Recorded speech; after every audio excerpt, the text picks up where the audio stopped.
Hello, AP Proctors. This is Christy Ulsis, AP Coordinator, and this is going to be hopefully a brief video to get you ready for AP Proctoring in May. And so we're going to go over a lot of information. I've got some great information to share with you. I will cover kind of an overview of what the AP exams are all about, what to expect the day of the exam, your role during, before, and after the exams. What happens when things go wrong? And sometimes they do. And so incident and irregularity procedures, and then just some general reminders and tips, as well as full contact information for anyone in the counseling office that you need to get a hold of on the day of AP testing. So let's start with an AP exam overview.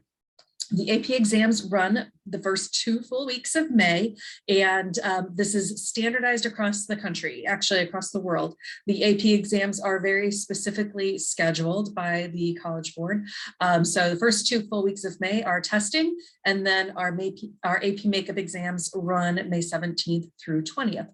So there might be several exams given one day anywhere in the building. So one day, I think it's May 5th, we have 4 exams being given that day, and they are going to be in various locations and throughout different times, whether it's morning or afternoon.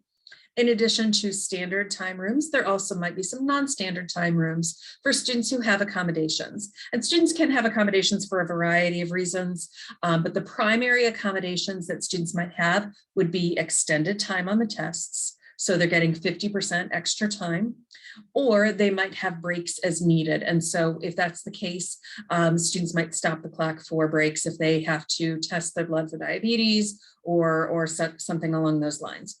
So you will know if you are an accommodations tester, you will know what accommodations they have, whether it's extra time or breaks. And so that will be made very clear to you. So the morning tests do start at 8 o'clock. So that is before the school day starts. And so I know on the Sign Up Genius and also then in the sub portal, you should be scheduled for 15 to 20 minutes before the exam starts. We are asking students to get to the exams 15 minutes before their exams start so that they can get themselves ready to sharpen their pencils, put away their cell phones, all that kind of good stuff.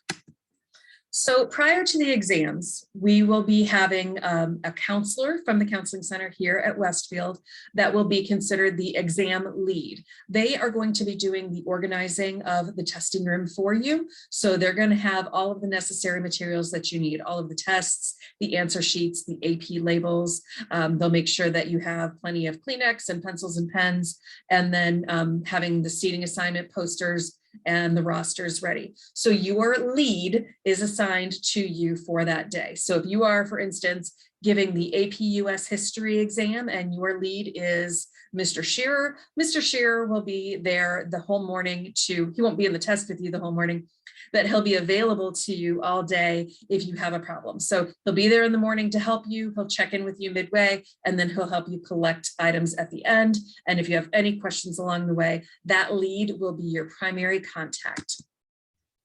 So as students arrive, proctors make several announcements, and they're going to do this multiple times throughout the time as students are coming in. Primarily, the students need to know that they can only have pens and pencils or calculators at their seats, that any kind of phones, smartwatches, computers, or any other devices need to be completely powered down, put in their backpacks, and put in the back of the room. They cannot have access to their backpacks during the testing. So what we tell students is their cell phones, their Apple Watches, all need to be turned completely off, not just on vibrate or whatever, completely powered off in the backpacks in the back of the room. Also let them know where pencil sharpener stations are. We usually have a couple of these throughout the testing rooms. Remind them that they cannot use mechanical pencils. I have probably reminded them of that about 10 times easily so far. So hopefully they get the hint on that. And then just get students seated as quickly as possible. If you have everybody ready and it is before 8 o'clock, go ahead and start reading those instructions. Get them on their way. Hopefully we don't have too many late students. We'll talk about that in a minute. Now, in the past, as far as snacks and water, students usually put them in their backpacks. I would prefer if they actually stored their snacks or drinks, they can store them under their seat They can store them near their backpack. They cannot have them on their desks or their tables at any time. You do not want to have a water bottle anywhere near those tests. So they have to leave the room or go to another spot in the room to drink or eat during breaks only. But do not have them store it in their backpacks. Let them know to take their snacks and drinks out of the backpacks, because we just don't want any students getting into their backpacks for any reason and, you know, maybe stumbling upon their cell phone and checking it real quick. So just for safety reasons. All right, absent students. If you are there in the morning, with our tests being at 8 o'clock, we don't have classrooms to call in. So you're not actually going to call either of our attendance people. Typically, if a student is late, one of the students in the class might be able to text them or call them before we get situated for testing and just say, hey, where are you? Are you coming close? For those afternoon tests, if you have a student who is not there, you can contact Tara or Rachel here, and your AP lead is going to help you with this too. So, you know, don't worry, your counselor AP lead is going to help you with this, but we're going to try to find those students if they're sitting in a classroom somewhere and get them down to the testing room. If a student is late to testing, as long as the test itself hasn't started, they can jump in. If you're still reading instructions, get them in there, have them fill out as much as they can. Once the test starts, they're going to start on the test, and then during a break, they can go back and fill in anything that they may have missed during the instructions. So if you're reading the instructions, they can enter. Once the test time has started, those students may not enter. We do have an attendance roster that is going to be in your packet of materials. So please place a check mark for any student that's present and mark A clearly for any absent student. I do need to account for those students, so please make sure that we have an accurate attendance. All right, during the exam, couple things.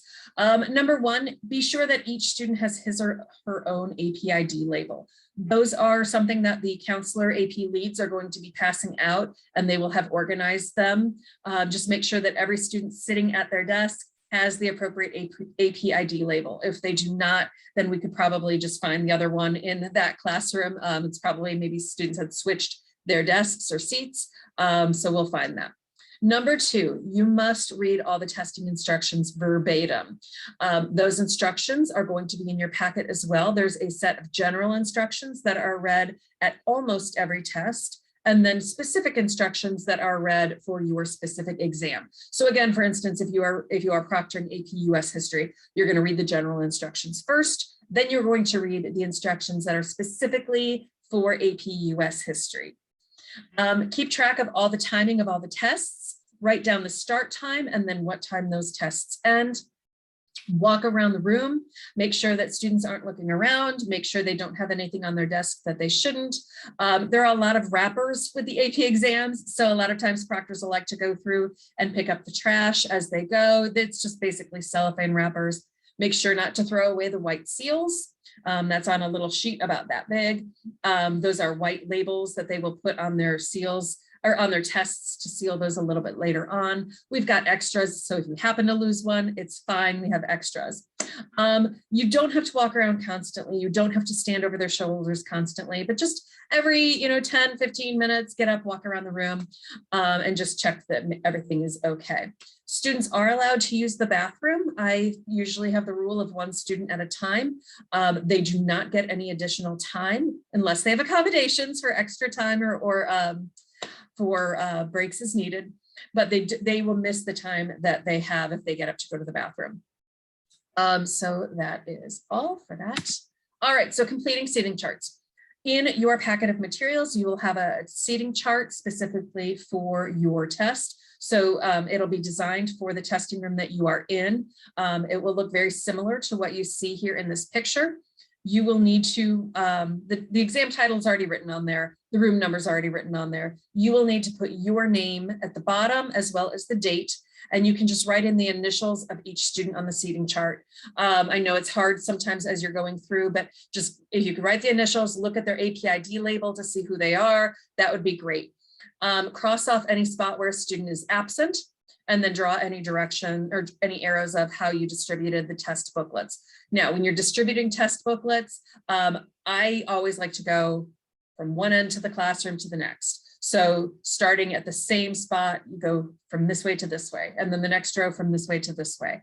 Be very consistent in what you are doing if you're distributing tests. Don't just do it willy-nilly, but know if you're going to do it, if you're going to snake, that's fine. Just make sure that you note that on your seating chart.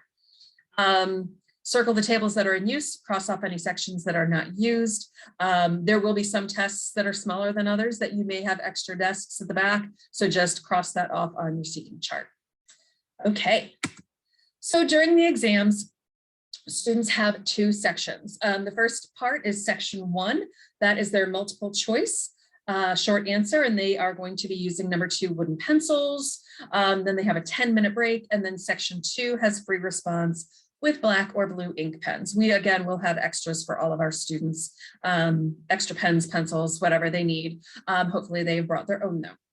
So when section 1 is completed, and that is the multiple choice short answer on their answer sheets, you are going to collect the answer sheets from those students, keep them facing all the same direction, and then have the students use those white seals to seal their test booklets, the test booklets that have all the questions in it, and then you're going to collect all the test booklets. Make sure you keep the answer sheets and the test booklets in separate stacks. They don't have to be in alphabetical order. They won't be in alphabetical order because students can't sit in alphabetical order, but just keep them in separate stacks.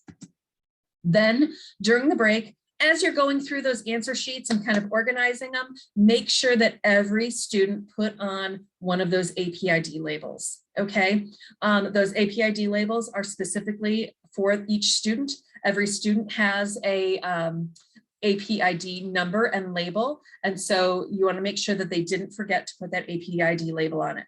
Then right next to it is going to be the exam label, which comes off of their testing booklet.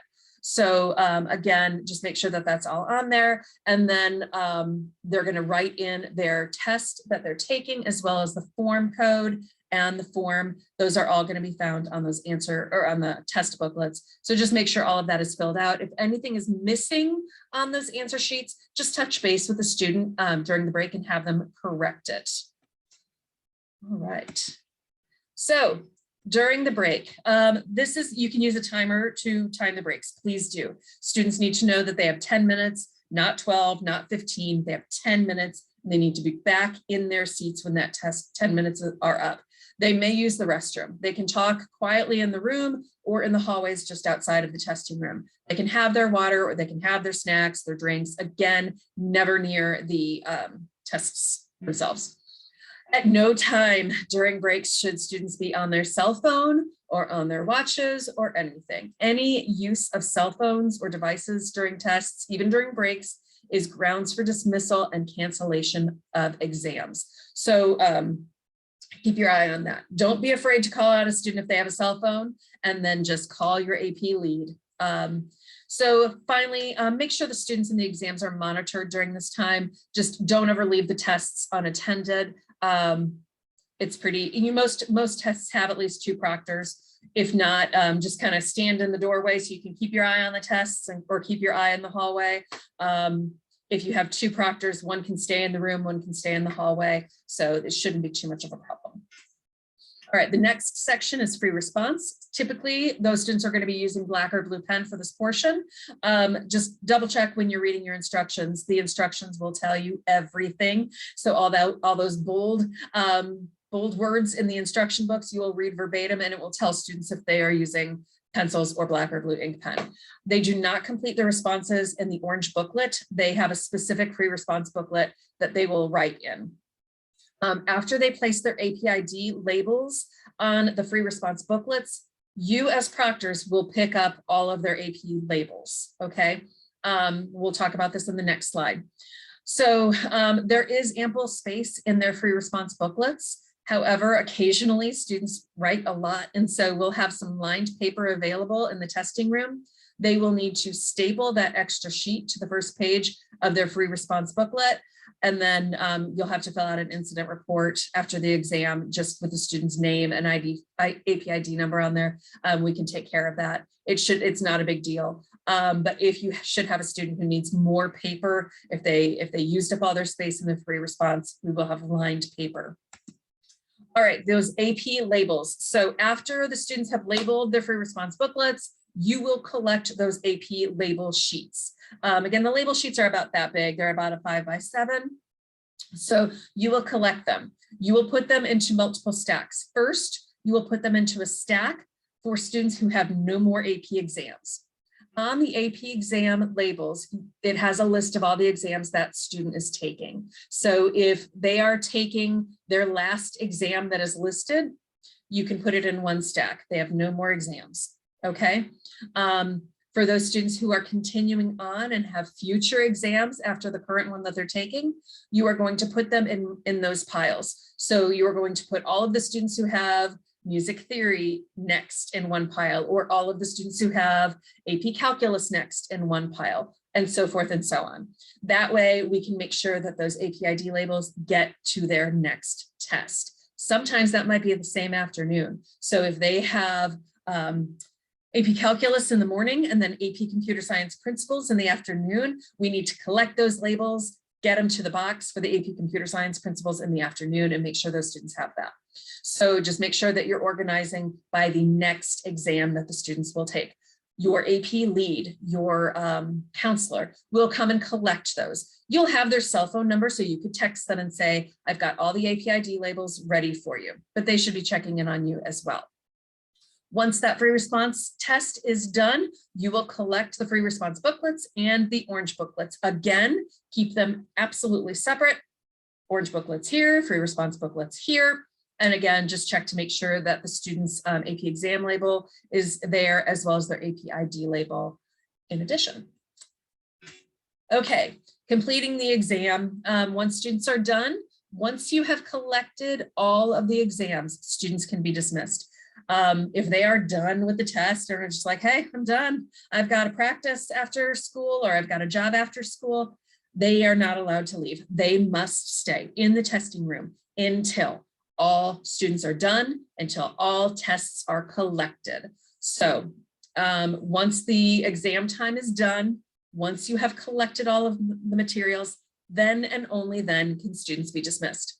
So you're going to box up all the exam materials. Again, keep them in separate piles. They don't have to be alphabetical. And your AP counselor lead will be there to help you collect all that. If you are in an accommodations room, again, you will, aside from one exam, which is AP psychology, all of the AP accommodations testing, whether it's extra time or one-on-one, you are going to be meeting your students here in the counseling center and then taking them to a testing room, like a small breakout room. So once you're done with your accommodations testing, just bring all the materials back to the counseling center once you're done. Incidents and irregularities. Yes, this happens. It happens every year. So don't be afraid if something happens. We roll with it, okay? Again, electronic usage. Anytime a student is using any kind of electronics, you must take the materials, contact your lead. They will come get the student. They will come get the test materials, and they are done. Their test is canceled.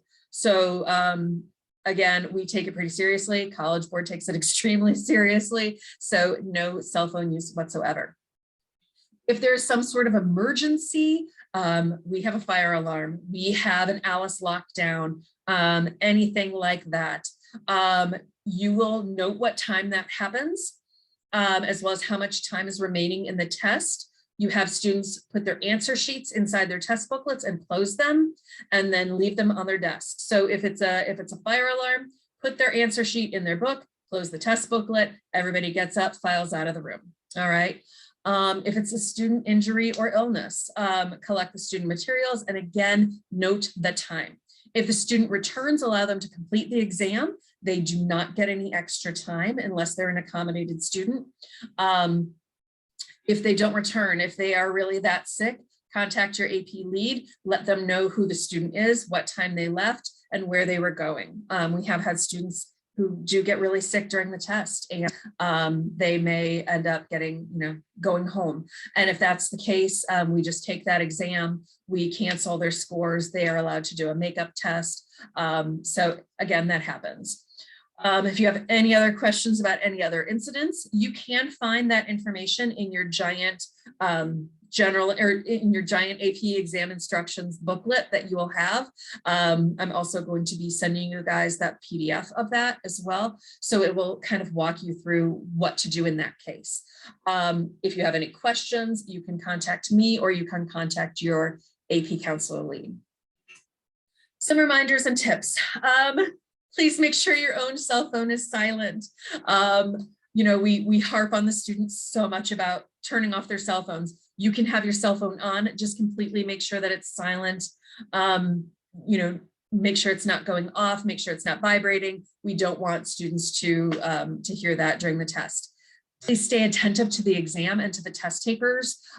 Make sure that, you know, everybody's doing what they need to be doing. By and large, these students are pretty easy. They are very serious. They know this is a serious test. They don't have a lot of time to mess around during this time. And they take it very seriously. But just keep your eye on them, walk around, check out, make sure that they're doing what they need to be doing. If you have multiple proctors in the room, keep your conversations to a minimum and keep your voices quiet.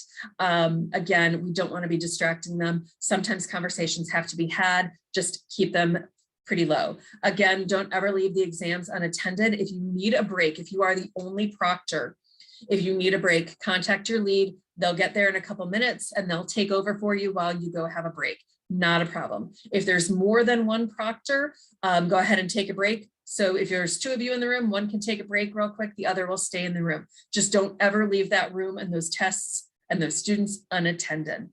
Try to keep things moving quickly. Like I said, there are often exams, multiple exams in one day in the same location. So if you have, you know, Spanish language in the morning and then biology in the afternoon in the same room, there's very little time for turnover. So keep things moving. If all of the students are there, get that test started, get it going early. Read the instructions, be clear about it, but read it pretty quickly. You don't have to go slowly and make sure that everybody's, you know, on track. Read through it. They know what to expect. They, you know, make sure it's read clearly, but keep it moving.